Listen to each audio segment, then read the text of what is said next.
yesterday we started off with the sine rule, जिसको sine law बोलते हैं. और साइन लॉ या फिर sine rule is actually ratio. उस रेशो का बेसिक स्ट्रक्चर ये है कि sine of any angle divided by its opposite side.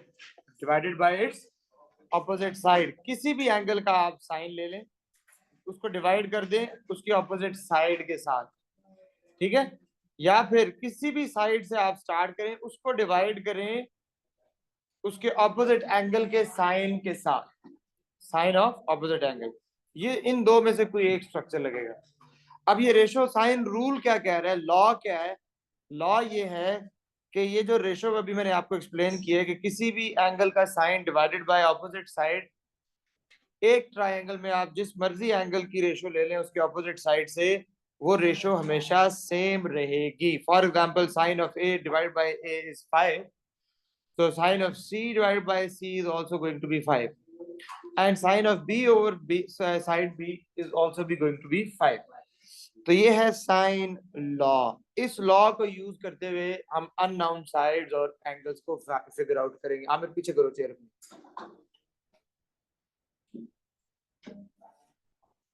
और पीछे. अब अगर तुम्हें यहाँ से नजर ना आया ना, फिर तुम्हारा इलाज करूंगा मैं. जी जी जी हाँ, बस यही प्रॉब्लम है. देखना इसको क्या नाम है, चेयर उस तरफ करो, दोनों एक दूसरे को देखो. जब दिल भर जाएगा मुझे बता दो. देखो ना, अब देखना उसको. यार क्या अजीब बात है, तुम्हें हंसने वाली क्या. हाँ चलो शाहनवाज, चेयर उसकी तरफ करो ना, वो देखना चाह रहा है आपको.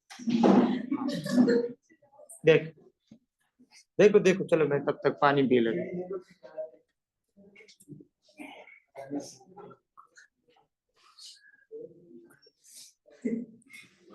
बस क्या समझ में आया?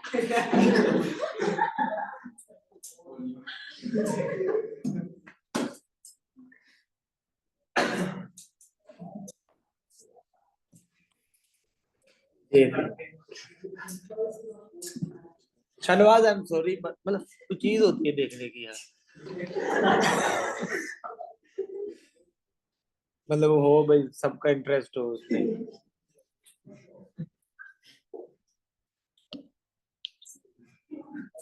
अच्छा जी बेटा, अब साइन रूल क्या एक प्रॉब्लम है बेटा. अब ये देखे जरा, मैं डायरेक्ट आपको, कल आपने देखा होगा जब हम वर्कशीट कर रहे थे, दो क्वेश्चंस में ऐसी जगह आई थी जहां मैंने एक स्टेटमेंट को क्रॉस आउट कर दिया था. आज उसके ऊपर बात करनी है आपको. बेसिकली उस प्रॉब्लम को डील करने में इतनी प्रॉब्लम नहीं होगी, लेकिन उसका जब मैं आपको डायरेक्ट आंसर बताता हूँ, बल्कि पहले मैं डायरेक्ट ही आंसर बताता हूँ, फिर उसके रीजन पे आएंगे, वो प्रॉब्लम एक्सप्लेन करूंगा. हमने क्वेश्चन किया था साइन रूल में. अब मुझे पहले वो क्वेश्चन ढूंढना पड़ेगा.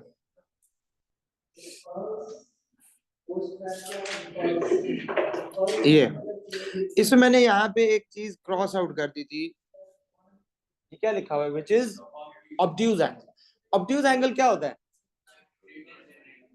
Greater than 90. क्या जो आपने आंसर निकाला ये 90 से बड़ा है?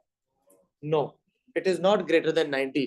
तो इसका आंसर फाइनल ये नहीं होगा. इसका आंसर, जब आपने एंगल ए निकाल लिया, आप यहाँ पे लिखेंगे as A is obtuse, as A is obtuse, therefore A is equals to 180 minus 57.8. आपने हमेशा यही करना है, उसको 180 से माइनस कर देना. इसकी रीजन क्या है वो मैं आगे जाके आपको बता दूं.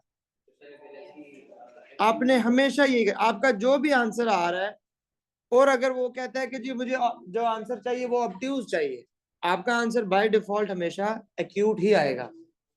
और एग्जामिनर आपको कहता है जी नहीं मुझे ऑब्ट्यूज चाहिए, तो फिर आपने क्या करना है, 180 में से उसको माइनस कर देना. करें जी, 180 माइनस 57.8 कितना आ रहा है?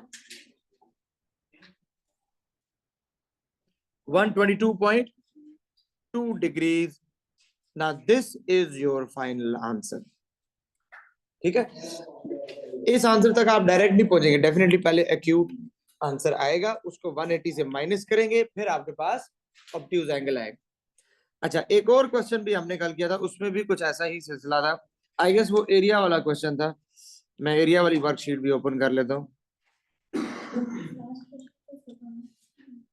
ये देखें, यहाँ पे मैंने क्रॉस आउट किया था एरिया वाली वर्कशीट में। इसको अब मैं यहाँ से इरेज कर रहा हूँ। Calculate the two possible values of angle.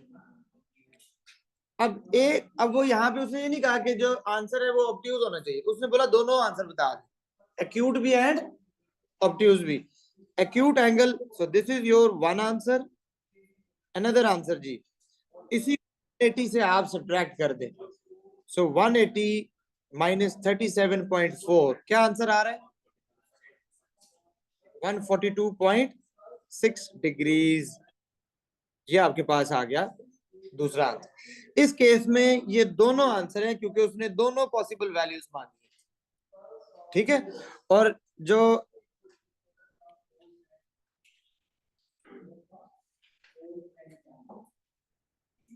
ये वाला क्वेश्चन है, इसमें सिर्फ एक आंसर है क्योंकि उसने एक ही आंसर मांगा है। ठीक है, अब बेटा ये वाला प्रॉब्लम आपके साथ सिर्फ और सिर्फ जहां पे साइन लग रहा होगा ना, एरिया में भी क्या लगता था, half into product of two sides times sine of angle. Sine rule में भी साइन लग रहा है, तो जहां पे साइन होगा वहां पे ये प्रॉब्लम आएगा, जहां पे साइन वाला ट्रिग्नोमेट्रिक फंक्शन। और वो प्रॉब्लम क्यों आएगा ये जरा समझिएगा।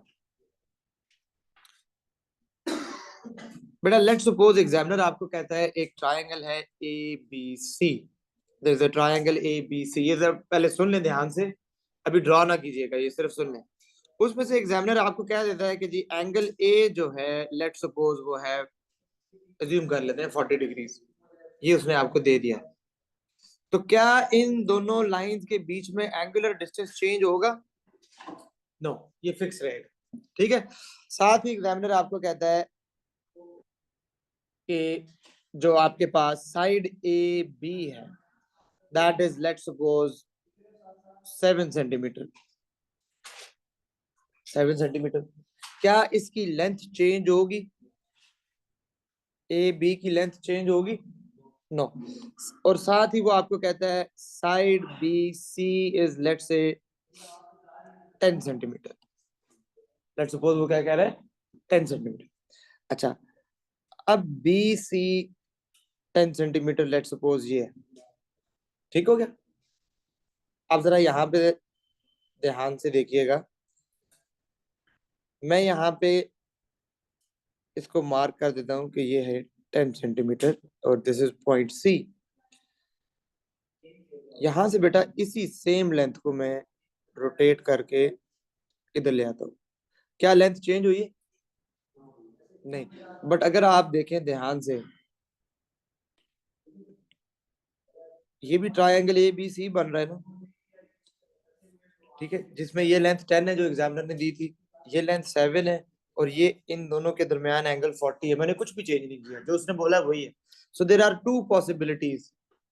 अगर मैं इसको थोड़ा सा खुला करके बना दूं ताकि और ज्यादा अच्छा समझ में आए।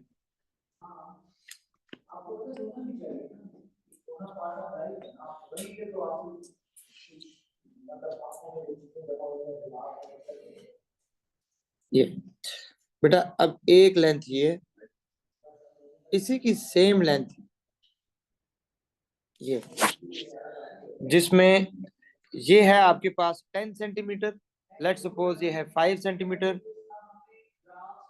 ये है ए, ये पॉइंट बी, लेट्स सपोज इनके बीच में वो कह रहा है 30 डिग्रीज है। अब ये इस ट्रायंगल की कंस्ट्रक्शन की दो पॉसिबिलिटीज हैं। एक ही सेम ट्रायंगल, या ट्रायंगल ए बी सी ऐसे बन सकता है कि इसकी लेंथ 10 है, ये भी 5 है, ये दोनों लेंथ एक जैसी हैं। जो उसने डाटा दिया हुआ था कि आपके पास लेंथ ए बी 10 सेंटीमीटर है, एंगल ए 30 डिग्रीज है, और लेंथ बी सी 5 सेंटीमीटर है। ये मैं रैंडमली बगैर डायग्राम बनाए मैं बच्चों को कहता हूँ ये ट्रायंगल ड्रॉ करें। हो सकता है कुछ बच्चे ये वाला ट्रायंगल ड्रॉ करके ले आए, वो भी ठीक होगा, और हो सकता है कुछ बच्चे ये वाला ट्रायंगल ड्रॉ करके ले आए, वो भी ठीक होगा। ठीक है, अब जिसने पहला वाला ट्रायंगल ड्रॉ किया, ये वाला, इसको मैं यहां से कॉपी कर लेता हूं। उप्स, ये ओवल बन गया। चले इसी के ऊपर इमेजिन कर लें, ये ट्रायंगल, इसका ये वाला एंगल सी एक्यूट है या ऑब्ट्यूज है? और जिसने ये वाला ट्रायंगल बनाया, उसका ये वाला एंगल सी एक्यूट है या ऑब्ट्यूज है? एक्यूट। अभी समझ में आया साइन में ऐसा प्रॉब्लम क्यों आ रहा है? ये साइन रूल में इस तरह का प्रॉब्लम। अभी आप ये सोच रहे होंगे इसमें साइन कहाँ लग रहा है, कैसे पता चला यही प्रॉब्लम साइन के साथ सकते हैं? इसमें देखें आपके पास क्या क्या गिवन है, two sides non included angle. ये आगे जाके मैं आपको क्लैरिटी दूंगा, ये डायग्राम मैं अभी इधर ही रहने देता हूँ, ये आपको पता चलेगा वहां से कि साइन में इस तरह का प्रॉब्लम आता है। तो आज अभी जो हमने एक नई बात सीखी, सबसे पहली तो यही सीखी कि जहां जहां वो आपको, जहां उसने कुछ भी नहीं बोला, जहां उसने कुछ भी नहीं बोला, एक, अभी तक आप 3 जगह साइन पढ़ चुके हैं। कहाँ कहाँ?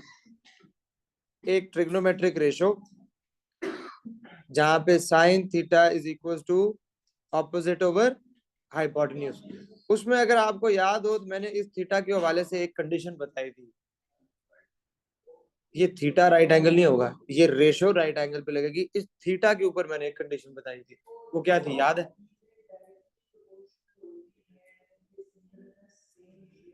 कौन सा वाला? उस एंगल की क्या नेचर होगी? वो हमेशा एक्यूट एंगल होगा, वो हमेशा। तो इसमें तो सवाल ही नहीं पैदा होता कि वो आपको बोले एक्यूट निकालें या ऑब्ट्यूज है, क्योंकि राइट एंगल ट्रायंगल में बेटा आपके पास 3 एंगल्स हैं, एक 90 का है, उसके अलावा जो बाकी के 2 एंगल्स हैं वो क्या है? दोनों एक्यूट है। तो इधर तो ये मसला ही नहीं आएगा, तो we don't need to worry about it. इसके अलावा हमने एरिया वाले फॉर्मूला में देखा half A B sine C, इसमें पॉसिबिलिटी है कि ये ऑब्ट्यूज हो जाए। और दूसरा हमने अभी साइन लॉ देखा, sine of angle divide by this, sine of angle divide by side. इधर भी देखा साइन लग रहा है, इधर भी पॉसिबिलिटी है कि आपके पास जो एंगल है वो ऑब्ट्यूज आ जाए।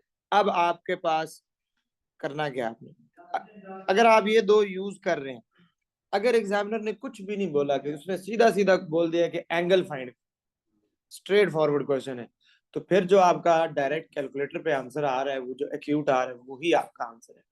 उसके अलावा 2 पॉसिबिलिटीज है, एक एग्जामिनर आपको बोलेगा, वो दोनों पॉसिबिलिटीज अभी हमने डिस्कस कर ली कि फाइंड ऑब्ट्यूज। तो जब उसने ऑब्ट्यूज मांगा है, तो जो आपका एक्यूट आंसर आ रहा है आपने क्या करना है, 180 माइनस जो आपका एक्यूट एंगल आया था। चले आंसर की जगह मैं लिख लेता हूँ 180 माइनस एक्यूट एंगल, आपके पास ऑब्ट्यूज आ रहा है। दूसरी पॉसिबिलिटी एग्जामिनर कहता है फाइंड 2 पॉसिबल एंगल्स, दोनों पॉसिबिलिटीज बताएं। तो फिर आपने जो एक्यूट एंगल है वो भी आपका आंसर है, और फिर 180 माइनस एक्यूट करके जो आंसर आएगा, जो ऑब्ट्यूज आएगा, वो भी आपका आंसर होगा। दोनों पॉसिबिलिटीज है, क्योंकि एग्जामिनर इज नॉट श्योर कि ये एंगल बन रहा है या ये वाला ट्रायंगल बन रहा है। ठीक है, क्लियर? इसके साथ ही हम आगे न्यू रूल पढ़ते हैं। ये तो साइन रूल से रिलेटेड ही एक बात थी, ठीक है बेटा। Next rule is cosine rule. Next rule is cosine rule. जी, क्या मसला है, क्या कर रहे हैं? अच्छा जी, कोसाइन रूल। बेटा कोसाइन रूल जरा देखिए किस तरीके से है।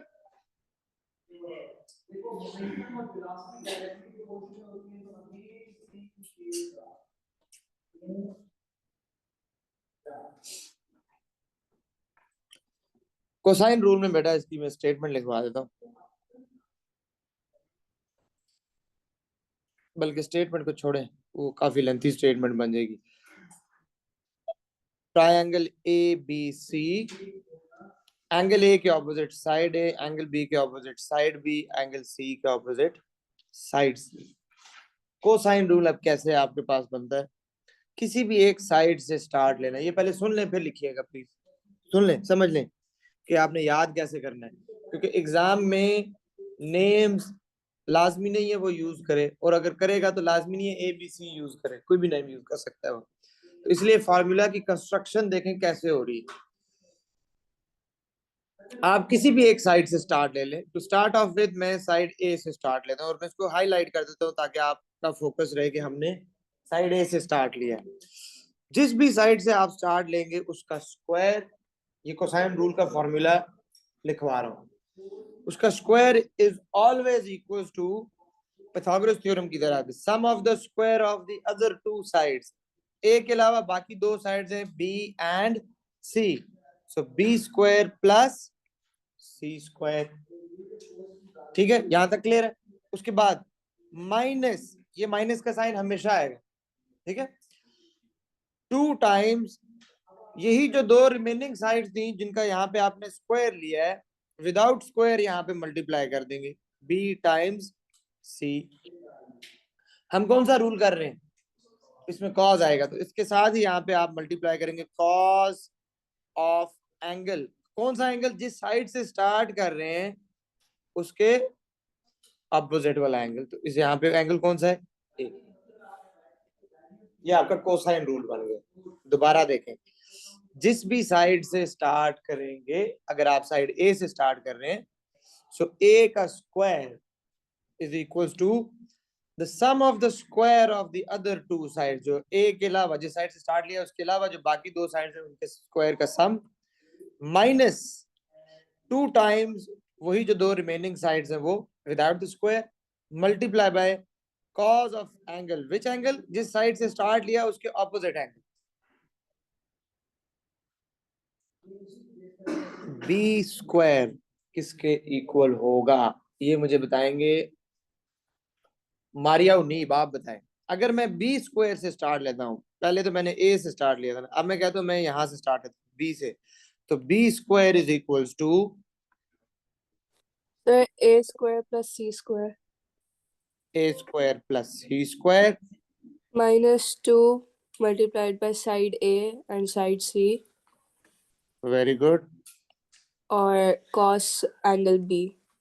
Cos of angle B, B से आपने स्टार्ट किया, वेरी गुड, तो बी के अलावा तो ये B square is equal to the sum of the square of the remaining two sides -2 times वही दो remaining two sides times cos of angle opposite to the side from which you started, जिस side से start लिया उसके opposite angle का cos।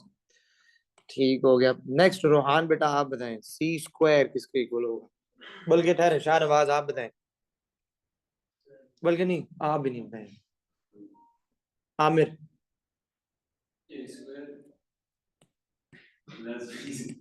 Ji ji minus hmm 2 hmm A B okay और cos angle C. ठीक हो गया। अच्छा चलें अब थोड़े से डायनामिक्स में यहाँ पे चेंज करने लगा, और ये मुझे मारिया मुर्तजा इसका आंसर देंगे अभी। Maria Murtaza are you ready?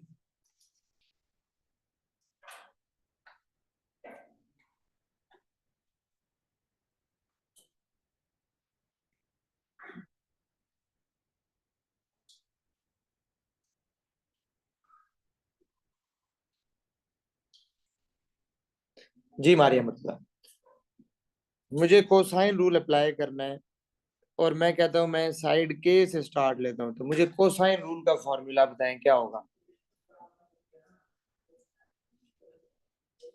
Maria, Zainab आप बताएं। सर मुझे ये वाला समझ नहीं आया। बेटा आपने पूछा क्यों नहीं है, मैं ये 3 फॉर्मूला लिख ली और आपने मेरे से पूछा नहीं है, क्या चीज नहीं समझ में आई इसमें? नहीं सर, ये जो आपने जो बनाया हुआ है वो वाला, ये वाला तो समझ आ गया था। ये साथ साथ में एक्सप्लेन भी करा था ना, जिस साइड से स्क्वायर, जिस साइड से आप स्टार्ट लेंगे उसका square is equal to sum of the square of other two sides -2 times यही दो साइड्स का without square product multiply by cos of angle. कौन सा एंगल? जिस साइड से स्टार्ट कर रहे हैं उसके ऑपोजिट जो भी एंगल था। अब यही चीज इस पे अप्लाई करें। चले शाबाश। के से आप स्टार्ट कर रहे हैं, चले शाबाश लिखवाएं। K equals to A square equal to, sir K square कैसे आ गया? एक ही दफा के लिखा है यहाँ पे। बेटा पहले भी तो एक ही दफा ए था, बी था और सी था, स्क्वायर से आ गया ना। Okay sir. हाँ जी। फिर ये अब जो पीछे लिखा था मैंने, के स्क्वायर इक्वल्स, प्लस हाँ इक्वल्स टू के स्क्वायर प्लस जे स्क्वायर। बेटा के से तो आपने स्टार्ट ले लिया, दोबारा के क्यों आएगा? अब्बास आप बताएं इसका क्या आंसर होगा?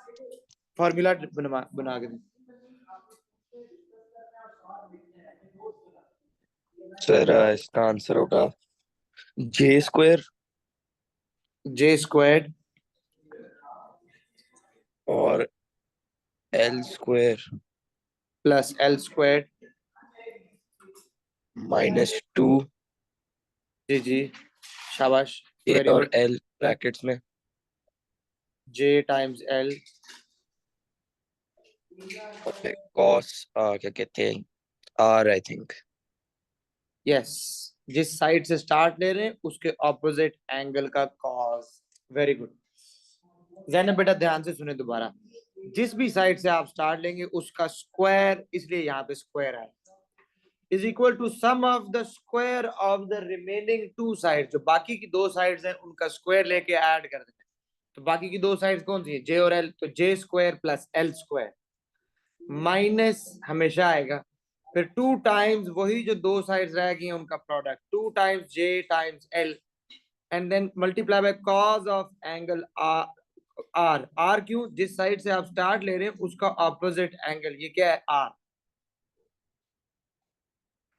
उस्मान बेटा नेक्स्ट फॉर्मूला आप बताएं, अपनी मर्जी से किसी भी साइड से स्टार्ट ले लें other than K. Say L squared is equals to J squared plus K squared -2 times J times K multiplied by cos of P. Very good, शाबाश, ठीक हो गया। अच्छा जी आयशा, नेक्स्ट कौन से क्या गई है साइड?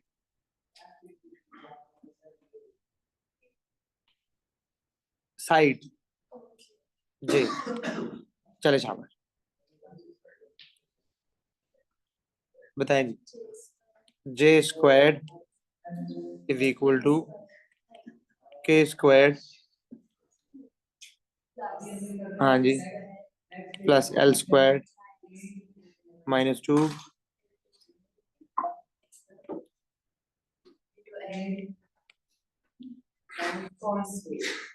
कॉस। आप जे साइड से स्टार्ट ले रहे हैं तो उसका ऑपोजिट एंगल कौन सा बनता है? क्यू। ठीक है, समझ में आया? समझ आया कि नहीं आया? चले अब थोड़ी सी अभी इसी की प्रैक्टिस करते हैं। Shahnawaz,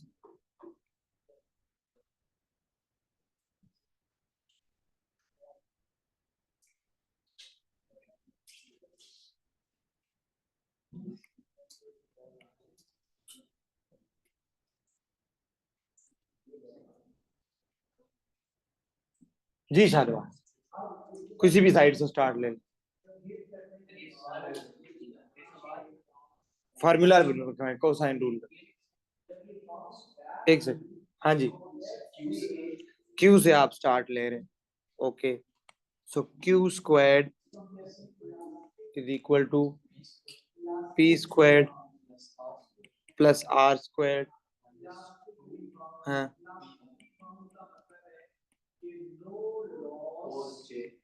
cause of angle J. समझ आया? Mohammad, P P squared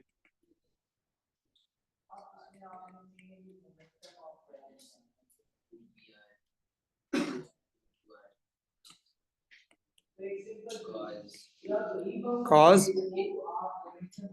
P से स्टार्ट किया, शाबाश, K। ठीक, आप बताएं। R squared P square plus Q square minus 2PQ cos angle I। जी ज़ैनब बेटा, समझ में आया या अभी भी नहीं आया? जी सर, थोड़ा बहुत समझ आ गया।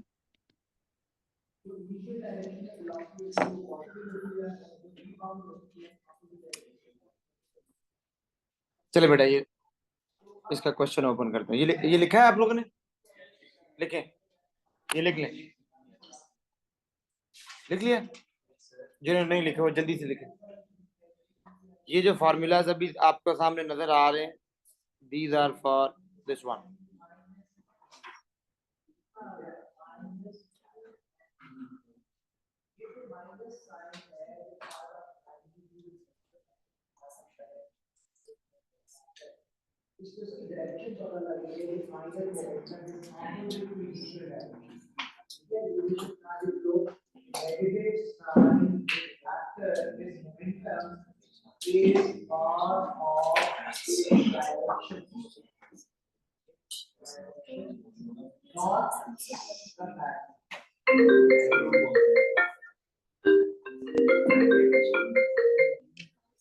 जी अस्सलाम वालेकुम।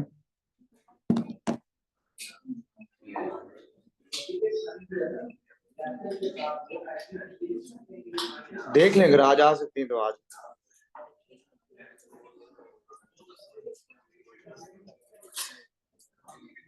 ठीक हो, मैं क्लास में, मैं फिर क्लास से इजी हो गया, ठीक है। मैंने कहा मैं अभी क्लास में हूँ, मेरी 7:15 क्लास एंड होनी है, मैं उसके बाद फिर आपसे बात करता हूँ। जी जी ठीक है, कोई मसला नहीं।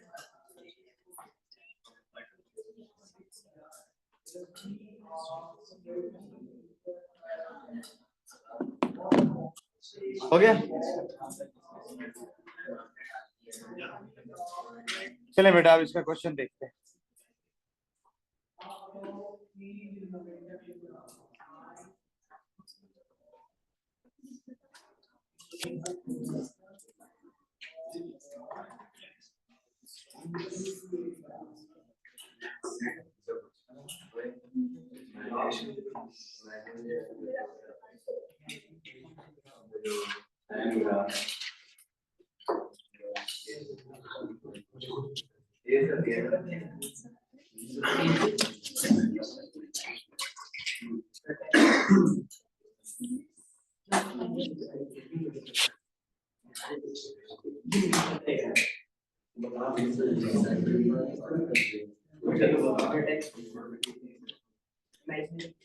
जी बेटा देखिए, आप उस दिन हमने ये क्वेश्चन में एरिया फिगर आउट किया था, कैलकुलेट लेंथ ऑफ ए सी, ये छोड़ दिया था, ठीक है।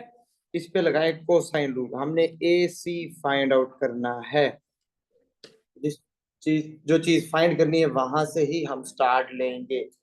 और अयान अली खान, चलें शाबाश, मुझे इक्वेशन बनवा के दें इसकी, कोसाइन रूल की। सर बना लेते हैं। सर का X square is equal to जी जी 10 square plus 7 square very good. -2, उसके ब्रैकेट में आप डाल दें 10 और 7 अलग अलग, और cos 35। वेरी नहीं, गुड, शाबाश, ठीक है, यस बिल्कुल पर इस साइड से स्टार्ट लिया, उसके ऑपोजिट है, ठीक है। जी। शाबाश जी। So we were suppose to find out A C, जो कि x है। बेसिकली मैंने उसका नाम x रख दिया। अगर आपको नाम उसका x नहीं रखना, ए सी ही रखना है, तो यहाँ पे आप ए सी स्क्वायर कर देंगे। हाँ जी बेटा, ये A C square is equal to this, AC किसके इक्वल होगा? अयान आप बताएं। आपका नाम क्या अयान है? क्या नाम है आपका? इब्राहिम। जी इब्राहिम, AC किसके इक्वल होगा? कैसे है? AC स्क्वायर इसके इक्वल है, तो AC मुझे चाहिए, क्या करूं?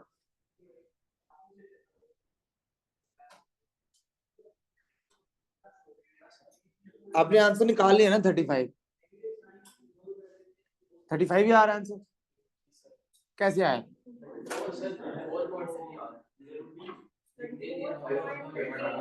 क्या हुआ?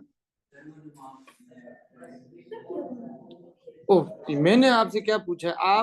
मेरा क्वेश्चन ये है, AC square is equal to this. ये AC स्क्वायर के आगे हमें AC फाइंड करना है। मैं क्या करूं इससे आगे? स्क्वायर रूट लेंगे। क्या करेंगे? Square root. बेटा कौन से स्कूल से आए आप? कब आए? स्कूल जा रहे थे आप? इस सेशन में गए? कब छोड़ा?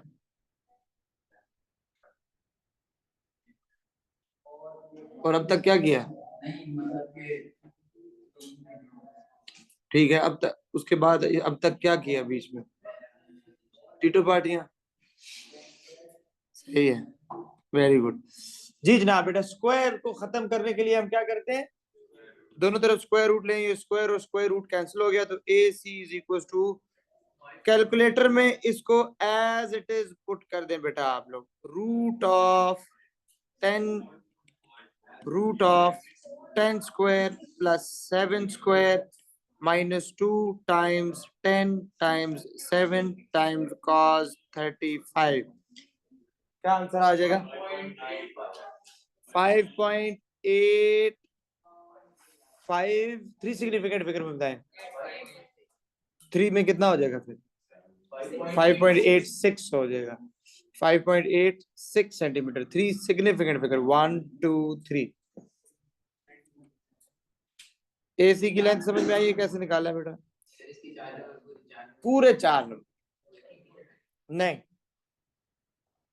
सारे नंबर ही फॉर्मूला के और करेक्ट फॉर्मूला, इसलिए मैंने 3-4 डायग्राम्स बनवा के फॉर्मूला आपसे डिजाइन करवाया। ठीक है। अच्छा, अब एक और बात बेटा, कोसाइन रूल मुझे लगाना है। मैं इनमें से कोई एक फॉर्मूला हम पिक कर लेते हैं, आखिरी बात फिर खत्म करते हैं। महर मुझे बताओ इनमें से कौन सा फॉर्मूला ले लो? एनीवन? क्यू स्क्वायर वाला, QPR। So formula is Q square is equal to P square plus R square minus 2PR cos of angle J। बेटा आपको let suppose angle J find करना है। अभी जो हमने क्वेश्चन अटेम्प्ट किया उसमें क्या फाइंड किया हमने? साइड की लेंथ फाइंड की। तो कोसाइन रूल को आप एंगल फाइंड करने के लिए भी यूज कर सकते हैं। ये फॉर्मूला है, आपने एंगल J फाइंड करना है। हम रीअरेंजिंग द इक्वेशन बड़ी डिटेल में पढ़ के आए हैं अलजेब्रा में।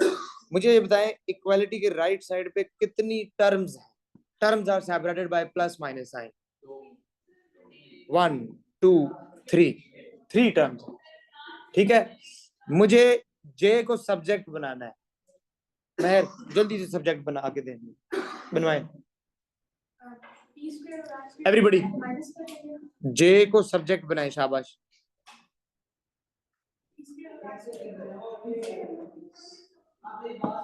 जी ऑनलाइन स्टूडेंट्स भी J को सब्जेक्ट बनाए।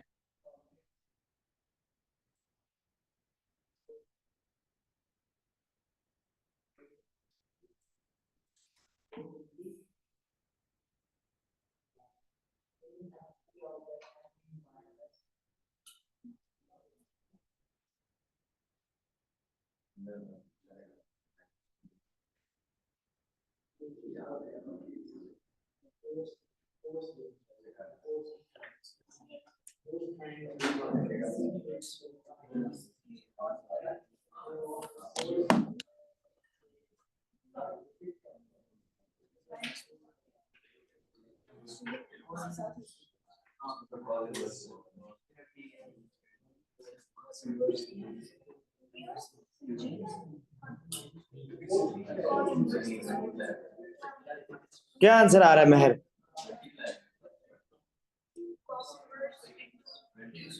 cos inverse into the cos inverse of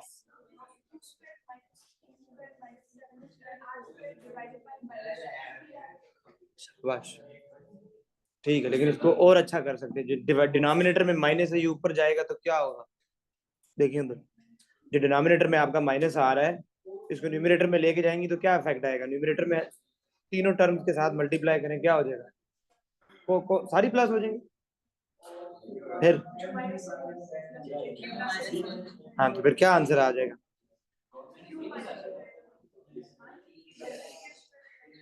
बेटा देखिए इसको, ये वाली पूरी टर्म है, मुझे जे को सब्जेक्ट बनाना है। एवरीबॉडी लुक हियर, जिनसे नहीं हुआ बस देख लें तो बस ठीक है, टाइम्स अप, अगर नहीं हो रहा तो फिर इसका मतलब है अभी तक अलजेब्रा वीक है। बेटा लुक हियर, दिस इज जे है, मुझे इसको सब्जेक्ट बनाना है। First of all bit match rule का ऑपोजिट फॉलो करते थे, याद है ना, जब आप किसी चीज को इक्वेशन को रीअरेंज कर रहे थे आपको इसको सब्जेक्ट बनाना है। और ये क्या है, यहाँ पे टर्म पॉजिटिव है नेगेटिव है, तो हम एक काम करते हैं, इस पूरी टर्म को लेफ्ट साइड पे ले जाते हैं और क्यू स्क्वायर को राइट साइड पे ले आते हैं। तो क्या हो जाएगा आपके पास 2 times p times r cos of angle j equals to p square plus r square minus q square. ये स्टेप समझ में आया, ये वाली पूरी टर्म नेगेटिव थी, उधर जाके पॉजिटिव, ये प्लस, ये q स्क्वायर इधर प्लस था, उधर जाके क्या हो जाएगा माइनस। मुझे फिर उसके बाद cos of angle j p square plus r square minus q square over 2pr multiply हो रहा है cos j के साथ, उधर जाके क्या हो जाएगा डिवाइड हो जाएगा 2pr। j फाइंड करना था तो j is equal to cos inverse of p square plus r square minus q square whole divided by 2pr। यहां तक क्लियर है बेटा, समझ में आया? कल इसी से रिलेटेड हम क्वेश्चंस को कंटिन्यू करेंगे। अल्लाह हाफिज।